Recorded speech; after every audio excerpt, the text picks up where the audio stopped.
সেইভাবে সাংবাদিক সম্মেলন নয়। আজকে আমরা এসেছিলাম পুরুলিয়া জেলা কংগ্রেসের ব্লক সভাপতি যারা প্রার্থী হয়েছিলেন এই যে বিধানসভা গেল সেই বিধানসভায়, এবং জেলা সভাপতি সহ বাকি জেলার নেতৃবর্গের সঙ্গে কথা বলার জন্য। সাংগঠনিক বিষয় তো আছে, তার সঙ্গে সঙ্গে 21শে জুলাই 1993 সালে যুব কংগ্রেসের পতাকা নিয়ে যারা শহীদ হয়েছিলেন, যাদের উপরে গুলি চলেছিল, সেই শহীদদের স্মরণের জন্য এবার শহীদ মিনারের নিচে আমরা স্মৃতি তর্পণ এবং আগামী দিনে কেউ যাতে আর শহীদ না হয় তার জন্য সারা বাংলা জুড়ে সমস্ত কংগ্রেসি যারা মানুষ আছেন, সাধারণ মানুষ আছেন, সবাইকে আমরা আহ্বান করছি। আর এই 21শে জুলাইয়ের অনুষ্ঠানকে কেন্দ্র করে আমরা পুরুলিয়া জেলায় আমাদের এই 21শে জুলাইয়ের প্রথম যে কারণে আমরা সরকারের কাছে দাবি জানাচ্ছি সেইটা হলো গণতন্ত্র বাঁচাবার দাবি, এবং পশ্চিমবঙ্গ সহ রাজ্যের এবং সারা দেশের গণতন্ত্র যাতে সঠিকভাবে গণতান্ত্রিক ব্যবস্থাপনার মধ্যে চলে, এবং তার সঙ্গে সংবিধান বাঁচাবার দাবি, দেশ বাঁচাবার দাবি, নিত্য প্রয়োজনীয় জিনিসপত্রের মূল্যবৃদ্ধি, ছাত্রছাত্রীরা যে আত্মহত্যা করছে, নিট, সিবিএসসি, এই সমস্ত পরীক্ষায় যে দুর্নীতি হয়েছে তাদের, ধর্মেন্দ্র প্রধানের পদত্যাগ, এবং ছাত্র কি গুঁজ, যে কারণে সারা দেশে যে আমাদের মোদি মারুয়া দেয়া হয়, কারণ সব কিছুই মোদিকে কেন্দ্র করে গড়ে উঠছে। আর 21শে জুলাইয়ের বিষয়ে মনীশ গুপ্তের যে ফাইল, সেই ফাইল খোলা হোক। তার কারণ মনীশ গুপ্ত অর্ডার দিয়েছিলেন, সেই দিন এত মানুষ মারা গেলেন, অথচ আজ পর্যন্ত দেখলাম মনীশ গুপ্ত মমতা বন্দ্যোপাধ্যায়ের মন্ত্রিসভায় তিনি গুরুত্বপূর্ণ মন্ত্রী হলেন, সাংসদ হলেন, অথচ সেই সময় কারা দোষী ছিলেন, কারা নির্দোষ ছিলেন সে বিষয়ে কমিশন, তার কোনো রিপোর্ট, কোনোটাই মানুষের কাছে পৌঁছলো না। এবং এই ক্ষেত্রে আমরা দোষীদের শাস্তির দাবি জানাই, এবং আগামী দিনে পশ্চিমবাংলায় বুলডোজার রাজের বিরুদ্ধে, এবং আজকে এই হচ্ছে এনকাউন্টার পদ্ধতি যে কায়েম হচ্ছে, অর্থাৎ বিচার ব্যবস্থা, সাক্ষী সাবুত, আইনগত প্রথা, সাংবিধানিক প্রথা, সেগুলোর কোনো মূল্য নেই। এটা কিন্তু যোগী রাজ্যে যে পদ্ধতিতে বুলডোজার রাজ এবং এনকাউন্টার হয়, সেই পদ্ধতিতে ডবল ইঞ্জিন সরকার বাংলায় যদি চলতে থাকে তারও আমরা বিরোধিতা করছি 21শে জুলাইয়ের মঞ্চে। এটাও আমরা সেদিনের দাবি থাকবে। মুখ্যমন্ত্রী বলেছেন যে আমরা দিনে ভরি রাতে খরচা করি, কি ভরিয়ে দেবে? দিনে জমা হবে, রাতে খরচা হবে। থাকবেন না, সেদিন যদি এই বাক্যটি অন্য কোনো সাংবিধানিক পদাধিকারী করেন সেটা কি খুব স্বাস্থ্যকর? দেশে তো আইন ব্যবস্থা, কানুন ব্যবস্থা, মুখ্যমন্ত্রী তো শপথ নিয়েছিলেন সাংবিধানিক প্রক্রিয়ায়। তার মানে কি দেশ থেকে সাংবিধানিক যে প্রক্রিয়াগুলো, আমাদের গণতন্ত্রের যে মেন স্তম্ভগুলো, এগুলোকে মুছে ফেলার ব্যবস্থা? এজন্যই কি গুন্ডা দমন আইন আনা? এজন্যই কি আজকে এই ব্যবস্থা করা? কারণ এই এনকাউন্টারের নামে এটা কি প্ল্যান মাফিক মার্ডার নয়, যাতে ওই ভদ্রলোক মুখ খুললে কি এমন কানেকশন বেরিয়ে পড়ে, এমন কি সত্য ঘটনা সামনে আসে যা সরকারের কিংবা বিজেপির আরএসএসের বিড়ম্বনার কারণ হতে পারে? তার মানে এই যে প্ল্যান মাফিক মার্ডার করে দিয়ে মুখ বন্ধ করা হলো, না সাক্ষীদের রুখে দেওয়া হলো? এই যে বিষয়টা আজকে নিশ্চিতভাবে আমরা জানতে চাই। এই রকম একটি কেস যেখানে উত্তাল পরিস্থিতি, যেখানে পুলিশের নিষ্ক্রিয়তার কথা বারে বারে উঠে এসছে, সেই পুলিশ প্রশাসন কেন সাফিসিয়েন্ট অ্যারেঞ্জমেন্ট ছাড়া সেদিন তারা পুনর্নির্মাণের জন্য, রিকনস্ট্রাকশনের জন্য পৌঁছলেন? আর পৌঁছলেন তো এটাকে ভালোভাবে হ্যান্ডেল করার জন্য তারা ব্যবস্থা নিলেন না কেন? ওনাদের তো হিন্দি সিনেমা দেখার অভ্যেস আছে। হিন্দি সিনেমায় কায়দায় যেভাবে এই প্লটকে সাজানো হয়েছে অতি দুর্বল চিত্রনাট্য। এবং আমি মনে করি গণতন্ত্রের পীঠস্থানে বসে যারা অগণতান্ত্রিক এই ব্যবস্থা করেন এটা স্বাস্থ্যকর ব্যবস্থা নয়। এবং এর থেকে প্রমাণিত হয়, কাল তো কেউ কারুর নামে রেপ কেসের জাস্ট অভিযোগ তুলে 10 জন লোক আমি দেখেছি বলে বলে স্বয়ং গুলি চালিয়ে দেবে, অথচ একটা নিরীহ লোককে ফাঁসাবার জন্য যথেষ্ট। আমার প্রশ্ন, যারা রেপের মতো এই জঘন্য অপরাধ করে তাদের নিশ্চয়ই মাফ করার প্রয়োজন নেই, কিন্তু দোষী কি নির্দোষ এটা তো বিচার্যের বিষয়। পার্টি যারা করেন তারা কি বিচারক? এলাকার জনতা কি বিচারক? পুলিশ কি বিচারক? পুলিশ সাক্ষ্য সাবুত দিয়ে তাহলে দেশে বিচার ব্যবস্থা, দেশে প্রশাসন, এই স্তম্ভগুলো তো রাখার কোনো দরকার নেই। আমার মতে নিশ্চিতভাবে এই ঘটনা কেউ সমর্থন করে না। এবার কেউ কেউ উদাহরণ দেবেন যে এর আগে যে যে ঘটনায় সাক্ষী সাবুত বিভিন্ন কারণে ছাড়া পেয়ে গেছে, সেটা তো ব্যর্থতা প্রশাসনের। যারা আমরা নির্বাচিত করেছি যে সরকারকে, সে সরকার যে আইন ব্যবস্থার মধ্যে যদি বিচার করতে না পারে তাহলে কি হবে? আজকে আপনারা বলুন তো, আপনারা তো মানে কলকাতা থেকে একেবারে বহু দূরে একটি জেলা, সেখানকার সাংবাদিক আপনারা বড় মিডিয়া ছোট মিডিয়া যারাই সাংবাদিক থাকুন, আপনারা তো সাংবাদিক, আপনাদের তো জাত ধর্ম কিছু নেই, আপনারা সাংবাদিক। সত্য উদ্ঘাটন, সত্য কথাকে মানুষের সামনে তুলে ধরার বিষয়। একটি মেয়ে কোনো কারণে যদি ফিরছে না, বাবা মা থানায় যান, থানার আধিকারিক প্রথম বলেন দেখুন আপনার মেয়ে পালিয়ে গেছে কিনা, দেখুন আপনার মেয়ে ছেলের সঙ্গে কিছু ছিল কিনা। এবং পাড়া প্রতিবেশী সমাজ আজকে না না মেয়েটা এইরকম, রাত করে ফেরে, তার সঙ্গে মেশে, কনক্লুশন করে দিল। প্রথমে তার সম্পর্কে এমন একটি ধারণা তৈরি করলো যে প্রথমেই তাকে কাঠগড়ায় তুলে দিল। আর তার থেকে বিভিন্ন রকম এই সময় পুকুর পাড়ের ওই জায়গায় দেখা গেছে তাই হয়েছে। তো প্রথমেই তো পোস্টমর্টম করে আপনারা রক্তপাতহীন খুন তো করে ফেলছেন। এই জায়গায় যদি আবার এনকাউন্টারের এই প্রসেস আসে তাহলে তো বিভৎস বিষয়। কোথায় মানবিকতার দিক থেকে সামাজিক ব্যাধি হিসাবে চিহ্নিত করে, প্রশাসনিক গাফিলতি হিসাবে চিহ্নিত করে, তার সঙ্গে সঙ্গে রাজনীতিরও রং থাকে, ওই রাজনীতি করে ওকে টাইট করতে হবে। এই যে ব্যবস্থা, আপনি বলুন অ্যাপার্ট ফ্রম অল, একেবারে মেয়েটার কোনো দোষ নেই, তারপরেও দোষ খোঁজা হয়, বিশেষ করে পুলিশ প্রশাসনের থানা থেকে। আসুন আমাকে জানান কোন কোন বন্ধু ছিল।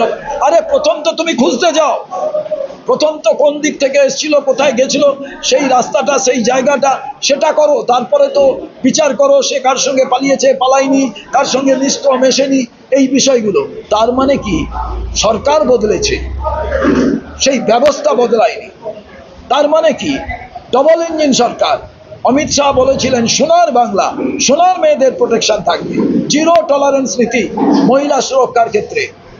ডবল ইঞ্জিন সরকারের হাতরস উন্নয়ন আমরা দেখেছি। আরো ডবল ইঞ্জিন সরকারের বহু জায়গায় নারী নির্যাতন, মধ্যপ্রদেশ, উড়িষ্যা, সব জায়গায় দেখেছি। তার সঙ্গে যুক্ত হয়ে গেল বারুইপুর, তার সঙ্গে এনকাউন্টার যুক্ত হলো। এবং আমরা এখন মনে করি যে বিচার বিভাগীয় তদন্ত চাই এক সিটিং জাজের মধ্যে দিয়ে, যার মধ্যে দিয়ে এরা সবাই ভাবে, মনে হয় যখন কেউ আতঙ্কিত, যখন কেউ দেখা যায় বাড়ির কোনো ব্যক্তি খুন হয়ে গেছে কিংবা বাড়ি শোকাহত, সবটাই টাকা দিয়ে ম্যানেজ করার বিষয়, সবটাই ভাবছে যে আমরা কিছু দিয়ে দেব। কংগ্রেসের এই মুহূর্তে ভূমিকা কি থাকবে? কংগ্রেসের ভূমিকা অন্যায়ের বিরুদ্ধে প্রতিবাদ করা। মানুষ আমাদের ভোট দিয়ে ক্ষমতায় আনলে আমরা বলতাম কংগ্রেস যে যে রাজ্যে আছে সে রাজ্যের ভূমিকা দেখুন। এক অভয়ার কেসে কেউ জানতেন সেই পরিবারের ছেলেটিকে রাহুল গান্ধী মানুষ করেছে। পার্লামেন্টে যদি না রাহুল গান্ধীকে খোঁচা দিত, অভয়ার মা বেরিয়ে যদি না বলতেন যে আমার মেয়েকে নিয়ে এই রকম অনেকে অনেক চর্চা আলোচনা অনেক কিছু করেছে, যখন চর্চা আলোচনা শেষ হয়ে গেছে তখন পাশে দাঁড়াবার কেউ নেই, একমাত্র রাহুল গান্ধী ছিলেন। এই মুহূর্তে রাজ্যে যে পরিস্থিতি রয়েছে, একদিকে যেমন লক্ষ্মী ভান্ডারের তুলনায় যে অন্নপূর্ণা ভান্ডারের জন্য এখন মহিলারা যারা পাবার বলে আশা ছিল, পুরসভায় বিজ্ঞাপন চলছে মহিলাদের, একই সঙ্গে বিভিন্ন রকম যেসব প্রকল্পের জন্য ঘোষণা করা হয়েছিল যে সরকারের আশা তারা করবে, কিন্তু হয়নি। এক্ষেত্রে আগামী দিনে আপনারা এই আন্দোলন এই রাজ্যে, অন্তত এই রাজ্যে আপনাদের কি ভূমিকা থাকবে? আমরা বলবো, দেখ কেমন লাগে বিজেপি। তৃণমূলের যে অপশাসন, মিশ্র হিউজ করাপশন, তাতেই বিজেপিকে জায়গা করে দিয়েছে। এবং আগে আমরা বলেছিলাম যাহা তৃণমূল তাহাই BJP. Now it is proved. আপনি দেখুন, তৃণমূলের এখন অনেকে বলেন ভালো তৃণমূল, খারাপ তৃণমূল। না, সবটাই খারাপ তৃণমূল। তার মধ্যে হচ্ছে সরকারপন্থী তৃণমূল, আর সরকারের থেকে একটু দূরে একপন্থী তৃণমূল। বিধানসভার বিরোধী দল যেটা, সেটা হচ্ছে বিজেপির শ্যাডো বিরোধী দল। এর মেকানিজম, এর ইঞ্জিনিয়ারিং, এর আর্কিটেকচারিং কন্ট্রোল বাই বিজেপি। তৃণমূলের তো এই গত কয়েক বছর ধরে দেখা গেছে 21শে জুলাই তৃণমূল বৃহৎ আকারে করতো, কিন্তু এবারে তো সারা সরকারে নেই এবং প্রচন্ড দুরবস্থা রয়েছে তৃণমূল, এমনটাই অভিযোগ। সেই ক্ষেত্রে এবারে 21শে জুলাই আপনাদের কি হবে?